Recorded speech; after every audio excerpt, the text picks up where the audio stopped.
James and I always had a strange connection. We could talk about anything for hours, and neither my first husband nor I ever felt awkward about it. In hindsight, maybe that was the problem. If we had acknowledged it earlier, if we'd shown even a hint of discomfort, we might have avoided one of the most painful chapters of our lives. My name is, and this is the story of how I lost the life I thought was perfect. Though I'm remarried now to a wonderful man, I still carry the weight of that night and its consequences. I share this not because I'm proud of it, but because maybe someone out there can learn from my mistakes. Even though fate was kind to me after the storm, I'm still paying for the choices I made. Tommy, my first husband, and I got married on Valentine's Day. He was my high school sweetheart, and I believed we were destined for each other. He was my first love, first kiss, first everything. Our relationship blossomed after high school, even though we went to different colleges. Distance never seemed to be a problem. We stayed close, shared every detail of our lives, and kept our love strong. But everything changed. Looking back, I realize how fragile even the strongest bonds can be. Tommy was the love of my life, and I was his. At least that's what I thought. Tommy and I were the perfect couple, or so it seemed. He graduated with a degree in civil engineering, and I finished with a degree in English literature. He even came to my graduation, proud as ever, watching me give the speech for our class. That day, he surprised me by proposing in front of our friends and family. It was magical, and I was convinced we were on our way to our happily ever after. Our wedding was like a dream. We got married under the tree where we had our first kiss, surrounded by loved ones. Everything felt perfect. Tommy whispered in my ear during our first dance, "Nothing will ever change my love for you." At that moment, I believed him with all my heart. We were soulmates, and I couldn't imagine a world where anything came between us. The first few years of marriage were everything I'd hoped for. Tommy was doing well in his job, and I had published my first book, which was a success. We were both thriving in our careers, supporting each other every step of the way. Then came the promotion that changed everything. Tommy was promoted to senior engineer, which came with a bigger paycheck, a new house, and a company car. He was over the moon, and so was I. It felt like life couldn't get any better. The move to the new house was the start of something I couldn't see coming.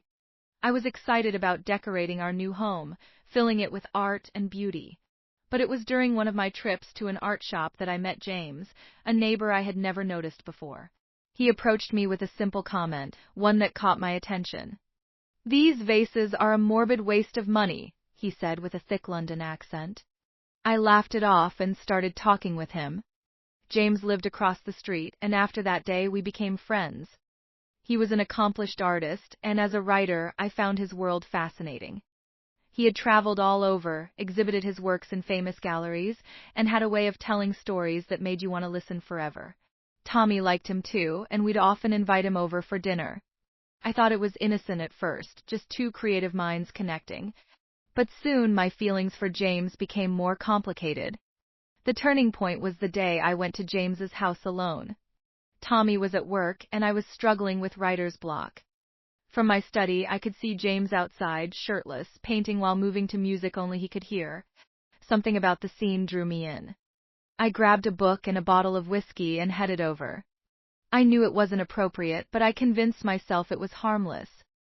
I told myself I just needed a change of environment, something to spark creativity.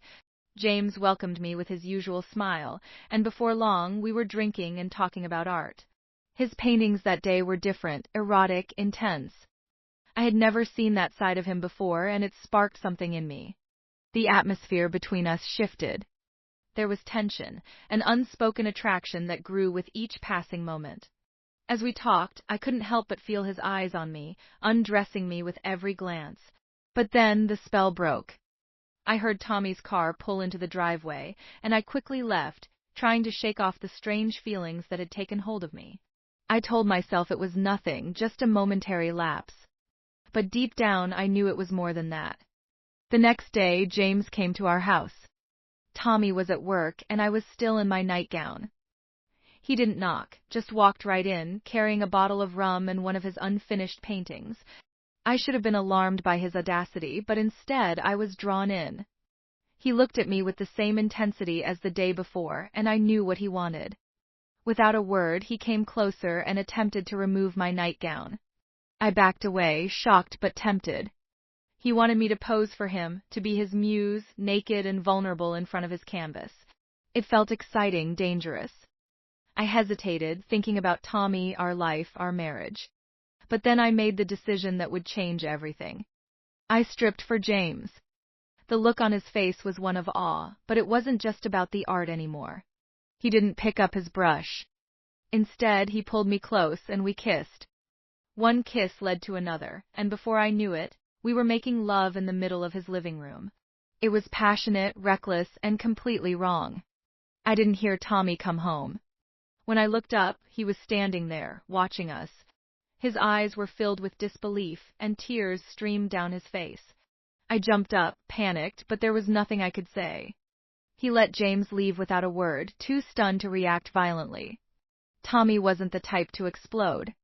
Instead, he was silent, heartbroken, his world shattered in front of him.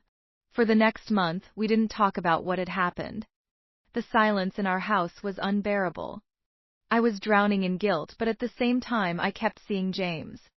The pull was too strong, and I was too weak to resist. Tommy tried to reach out to me, but I had already emotionally checked out. The damage was done, and I didn't know how to fix it. 2 months after the affair began, I filed for divorce. Tommy didn't fight it. He looked defeated, broken, as if he knew it was coming. The day he signed the papers, I could see the hope still lingering in his eyes, but it was too late. I had destroyed everything we had built, and there was no going back. After the divorce, everything changed.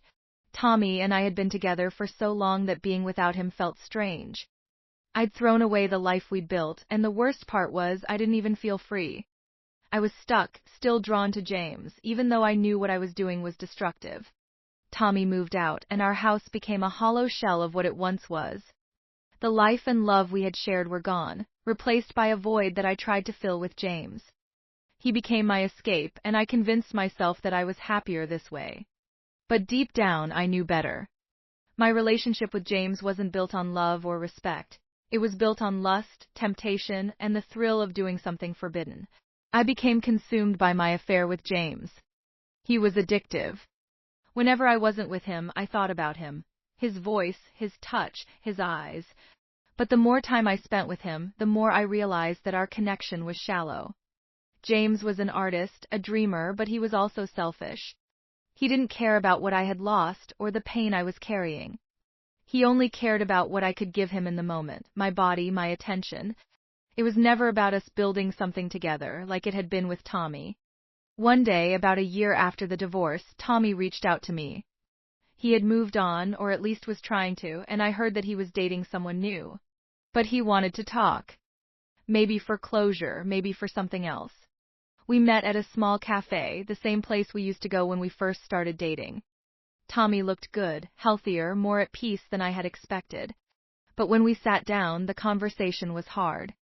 He wasn't angry with me, which somehow made it worse. He just wanted to understand what had gone wrong, why I had done what I did. And I couldn't give him a good answer. I stumbled over my words, trying to explain how I had felt neglected when he got the promotion, how I had found comfort in James. But none of it really justified what I had done. "I thought we were happy," Tommy said, his voice soft but steady. "I thought I was enough for you." "You were," I said, and I meant it. "But I don't know what happened. I was stupid. I ruined everything." There was a long pause, and I could see the hurt in his eyes, even after all this time. "You didn't just ruin us, Anne. You ruined yourself." That hit me harder than anything else he could have said. Because it was true. I had lost not only Tommy, but also the person I used to be. I had become someone I didn't even recognize anymore. Someone who betrayed the person she loved most, who let temptation destroy her life. We said our goodbyes, and as I watched Tommy walk away, I realized that I had lost something I would never get back. He was the love of my life, and I had thrown him away for something that wasn't even real. James was just a fantasy, and one that couldn't last. After that meeting, I tried to make things work with James, but it was never the same. The passion that had once consumed us started to fade. Without the excitement of sneaking around, our relationship lost its spark. We had nothing to talk about, nothing to build on. James was never going to be the partner I needed. He was an escape, not a future. Eventually, James grew distant.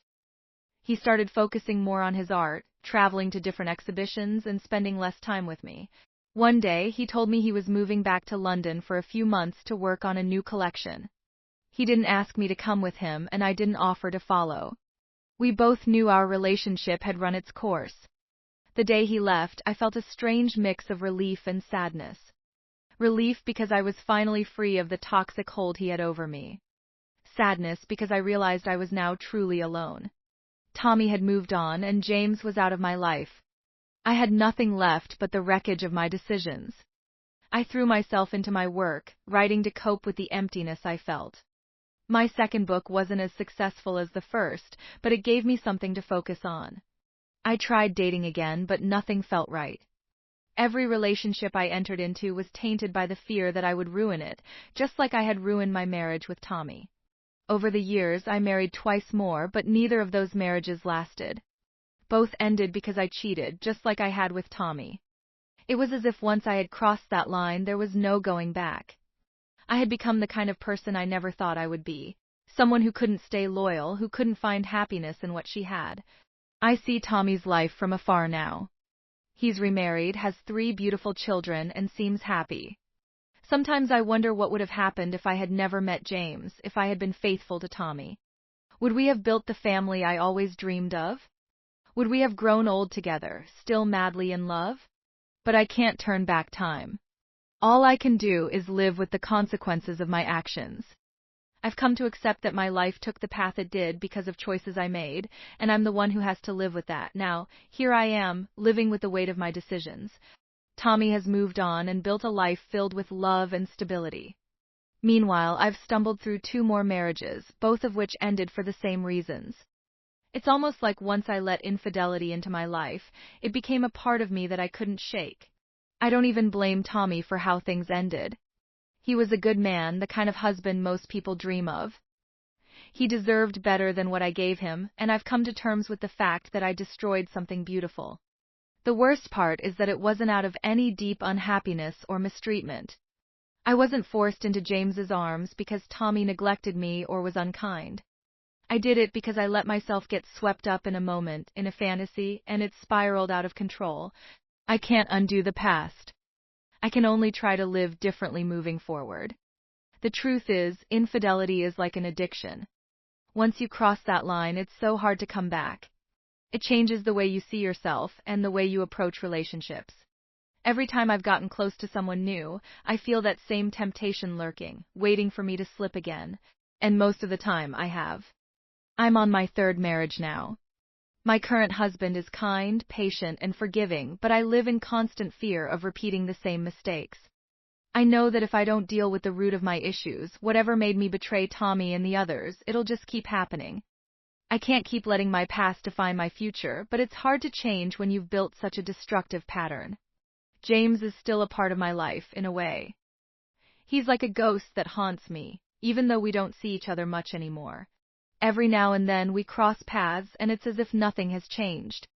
I know that if I go to him, I'll fall right back into the same trap. But part of me still wants to. He's the addiction I never fully kicked. I'm seeing him tomorrow, and I know how it'll end. I tell myself it's the last time, but I've said that before. This is my story, one of love lost, poor choices, and the consequences that follow. I hope that by sharing it, someone out there will think twice before making the mistakes I did. Cheating doesn't just ruin your relationship.